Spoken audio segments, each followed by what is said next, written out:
So let's start with another chapter with wire parameters. This is something where I'll just do a basic square or try another boxing here. So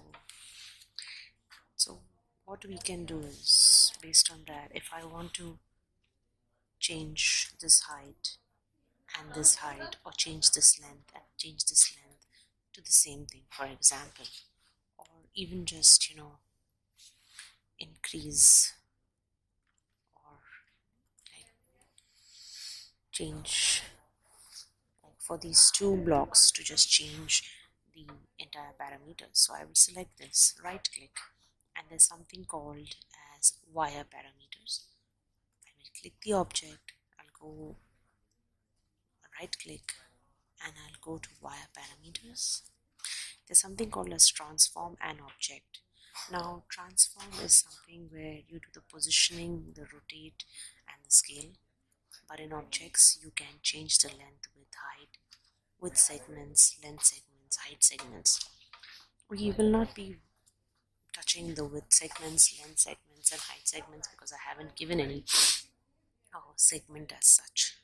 So I will just go for a basic length segment, and it's asking me to pick the target object that I want to change. So I will select my target object, go into the object again and say length. I get this dialog box that appears. You see that the length and length has been selected because we selected the length, and I will say I want a two-way connection. You can do a one-way connection, or you can do the other way, right connection, so it controls one at a time, but preferably I would want to go with a two-way connection. Now there's an expression box over here where is my length written, and there's another expression box over here. So if I say length into multiple of 2 and I say connect, it increases it. So if you see, it increases it from the center part. Now same thing, you can update it to say 4 and it will increase. Now you can also go to, from here on you can go to the width of both of the width areas and say connect, and you can go again and say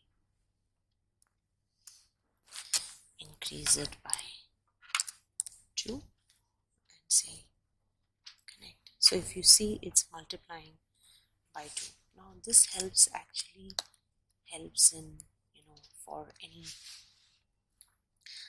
city modeling, any block modeling for sites where you have to model the existing sites. So this will actually sometimes help for that as well, because it will, at least you can play with the model heights, and also you can work on concepts based on that.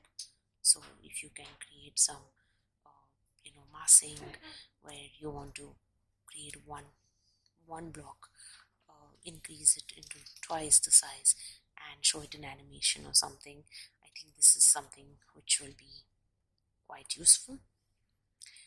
Though I mean, being honest, I haven't tried this tool in detail, but it has actually helped me in wanting to change the heights, or understanding some massing calculations for a concept, which will help me in deriving a skyline or for a project. So I think that was helpful. So these are other ways of doing it as well. You can even want to try the height, so you can even multiply the height by 2 or anything that you want to do, so it gets updated. So this is what happens